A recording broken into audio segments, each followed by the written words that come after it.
Hey, what's up, y'all? This is Chris Kane again with another unofficial therapy podcast. Thank you for tuning in. Always happy to have you guys with me.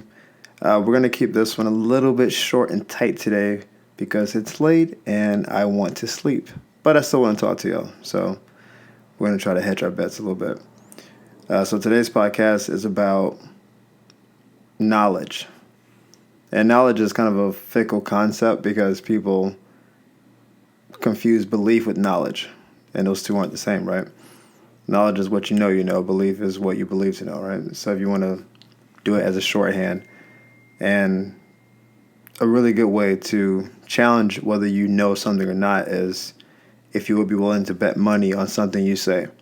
So if you're like, I know for a fact that, pi is 3.14 or whatever. If someone says, are you willing to put money on it? The minute you say, well, I don't know, then you don't know. You just think you know. And so that's a belief, but it's not real knowledge. And one of the dangers is navigating through life with belief masquerading as knowledge.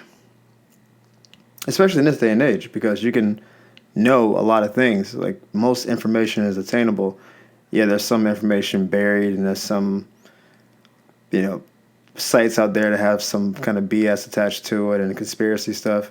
So yeah, there's maybe a lot of stuff to kind of sift through, but it's information available to you. You don't have to not know anything.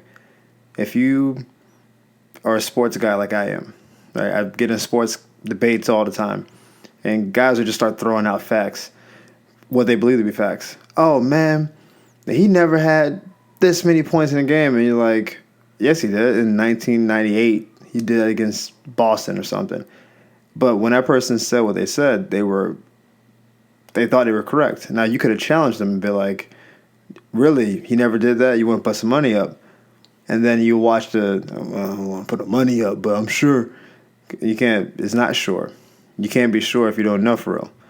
And it's an interesting concept because we do this every day. We probably mention at least 5 to 10 things a day you believe to be true. Maybe you heard someone say it, you're just parroting it back to someone else, and you're passing it off as just knowledge. Unequivocally, this is knowledge. And no one challenges it. No one like, are you sure about that, dude? You feel good about that? But if you did, I think you would be more judicious about what you say. But more so, maybe be more inclined to seek out knowledge, which is really what the point of this whole thing is. There are a lot of things I believe I know. So obviously that's an oxymoron in and of itself, right? It's a contradiction. And then there are things that I know. Like, I know things about how the body works and moves because that's what my career is in. So if someone's like, oh, I did a push-up, but I felt it in a certain muscle group that is an activator in a push-up, I know you shouldn't feel that muscle that you felt activate because the joint actions and the movement patterns don't facilitate that muscle to work, right? So I can say that with confidence, speak with authority. No, you don't work your calves during a pull-up. I can say that with some confidence, right? Aside from that, though, I know a lot of things about sports, but there are a lot of things that maybe I misremember. There's those things that go into it. So before you go into any kind of debate of that nature, or if you start speaking with any kind of authority, I encourage people to research what you think you know. And then the more you know, then you can speak with more conviction and you can actually cite things that you're referencing. This happens all the time in politics. It happens all the time in like religion and all these kind of things where people just start saying stuff. And they kind of go off on a tangent, and it sounds good because they're saying it with pride and conviction. They're saying it as if it's facts, but there's no facts attached to it. In fact, most of it is probably conjecture, right? It's just, I believe this to be true. I'm going to say, for instance, this happens all the time. People say, listen, I know for a fact that the government's behind X, Y, and Z, and then you say, well, do you know what a fact is? It's something that's verifiable, falsifiable, et cetera, et cetera. It's like, so can you verify that that's what the government did? Because if you can't, then this is It may actually be true, but it doesn't mean that it's a fact, right? It could be a coincidence. It could also just be you can happen to be right and still not have had a fact to support what you said. And I think once you kind of get into like the nuance of what that means, then it's again this is like the conspiracy theory people. I have a conspiracy that the moon landing didn't happen. Let's just put that out there. I believe in the moon landing personally, but let's say someone didn't. They can say, "Why do you believe that?" Well, I saw some strings and the gravity looked weird, but I don't know. You just have reasonable doubt, but you don't have facts. You have a reason to have suspicion, though. And if it comes out 20 years from now, they say, "Oh, you know what? Moon landing didn't happen. Sorry, guys, we faked it." Then you can feel vindicated in that your conclusion was correct. But at no point up until that point did you have the actual facts and knowledge about it. And so you can't walk around, "I told you, I knew what I was talking about." You had some evidence on your side and a bunch of hearsay and, you know, a lot of just opinions laced in there that sounded right. One of the things I like to do is like have people challenge the things that I say, because in addition to what I think I know, I also have things that I believe, right? So we're gonna kind of juxtapose these two. So I believe a lot of things to be true, meaning I use them as guiding principles to govern my life. I don't confuse them with knowledge. These are anecdotal for the most part. This is how I use my life. This is how I've been kind of moving forward. So I believe a lot of things to be true because they're true for me. I can't apply that to the rest of the world. Everyone has different experiences to me. So some people will challenge the things I believe to be true. And if I can't stand up against scrutiny or against criticism or against those type of questions, then I have to reassess what I believe to be true, right? Because if I think so, one of my theories is you can't make any meaningful, like long-lasting, impactful change unless you have a catalyst for it. And typically, and I've done a podcast about this, that's hitting some level of rock bottom. Because if you're not at rock bottom, you still can delude yourself into believing the patterns of actions you're doing will achieve the result you want. So even if you're like floundering, if you're just confident that, well, I'm floundering now, but at some point I'm gonna get there, then you're gonna keep doing the things that aren't working. But when you hit rock bottom, you realize I've tried everything and it's not working. I gotta change course. That's when you actually make change. Okay, so that's a really short version of what that podcast was, but also like what the principle is.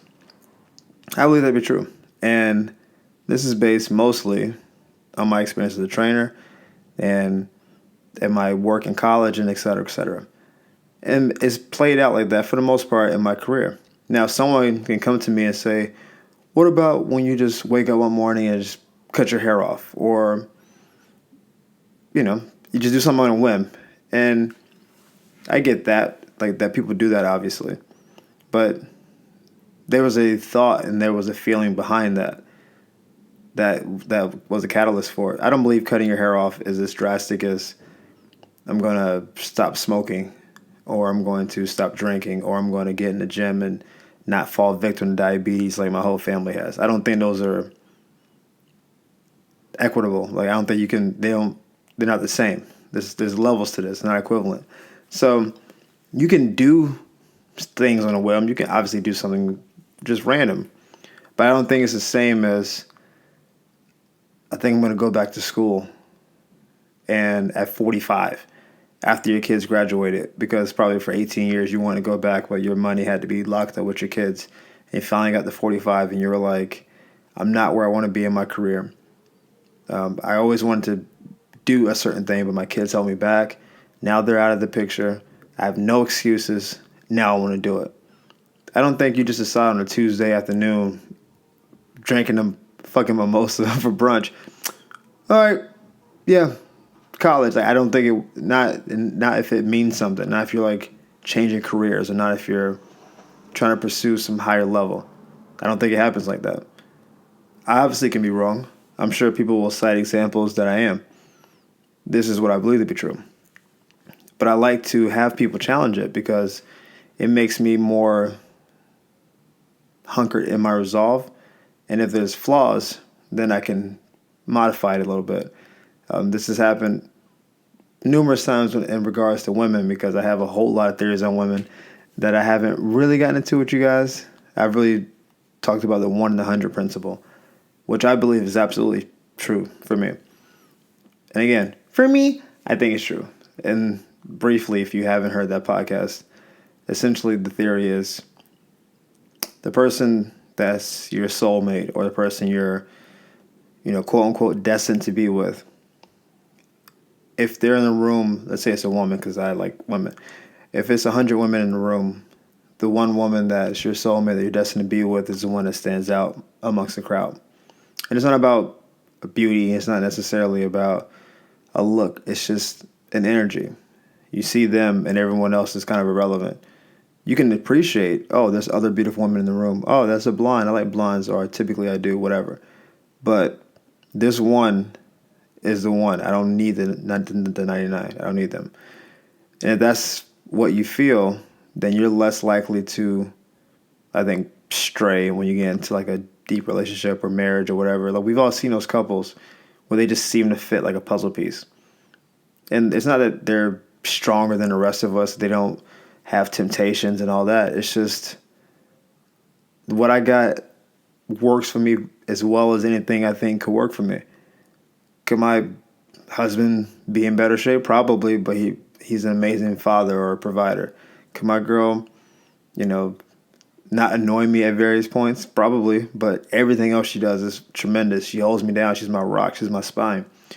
And so you don't want what's tempting out there because that one stands out above the other 99. That's that principle. And this was developed over time. I used to just think if someone made me laugh or I was cool around them, all right, cool, this person's worthy of giving a chance. And then over time you realize sometimes people just make you laugh and they're good to be in your life but not good in that arena. And so you got to modify and kind of change where you're coming from. And as you keep getting older and older, unfortunately, you get more and more entrenched in what you believe. And you start to gravitate towards people who feel the same way. This is obviously true in mostly politics and religion, but even like with food, right? If let's say you're a vegan at 30. Right now, you're probably like a crusader on some level, like trying to get people to follow your lead. Hey, you know what they do to animals, blah, blah, blah. But then once you get to a certain age, though, even if your doctor's like, hey, you need some nutrients that you find in meat and blah, blah, blah, I recommend you become a pescatarian. At that point, you're so entrenched, you're like, listen, this is what I do. Give me the pills that supplement what the food is supposed to do because I'm so ingrained in this that I can't change course anymore. And once you get that rigid, then, I think a piece of you dies because you can't grow anymore. And so I like to keep challenging yourself and keep interacting with people who don't believe what you believe, right? If you're a Muslim, talk to people who are atheists and just hear their perspective and see if it strengthens what you feel. And you're not going to convince them to probably be what you are, but that's not really the point. The point is for you to be more sure in where you are, and that is stood up against conviction. Because I don't believe anything is worth anything if it can't stand up against something, right? So if you say, I believe in global warming, let's say you believe that, and then someone's like, well, the research says blah, blah, blah, and then you just completely cave because you have nothing to back it up with, you didn't actually believe anything. You just were saying that. You were parroting it because people told it to you. But if you say, yes, I'm aware of that research, the other research I've seen says blah, blah, blah, and you guys go back and forth, you may never get to a real conclusion, but at least you're knowledgeable about what you're saying, and then you can stand on what you say. This is one of my guiding principles. I don't have a ton for life, but this is one. I guess I can leave you guys with this. Don't say and do things you can't stand on as much as you can avoid. We obviously, all fall short, make mistakes, whatever.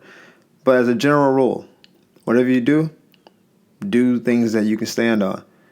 If you believe this obviously going to be opposition. No one believes all things are the same.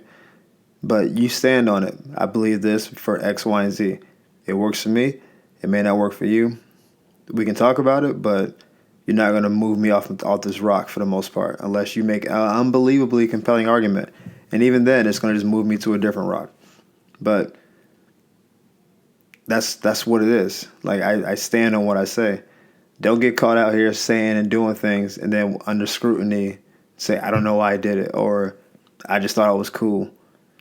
I don't think that's really an adult way to live, and I don't think it's really I think it's functional is the wrong word. It's a less desirable way to live if you can't stand on what you're saying and doing. Especially in this social media age where everything has a memory. Everything is recorded and everything is reposted and stuff. Whatever you say, whatever you put out there, at some point you're going to be accountable to it. You can delete it if you want to, but people will go back 10 years and find and screenshot and then blackmail you later. It's a cold game out here. So when you put stuff out of what you believe and what you think is true and knowledge and false knowledge and whatever all that stuff is, be prepared at some point to have to stand for it. And if you can, then good. I'm sure you're probably a functional and well-adjusted person. If under scrutiny, under a microscope, you wilt, then you probably need to change course. I'll leave you guys with that. Thank you as always for tuning in. If you have any questions or if you want to have a question answered on the podcast, hit me up on social media at Sexy Comedy. And I saw on Twitter and IG, by the way. And I will see you guys next week. Thank you for listening. Deuces.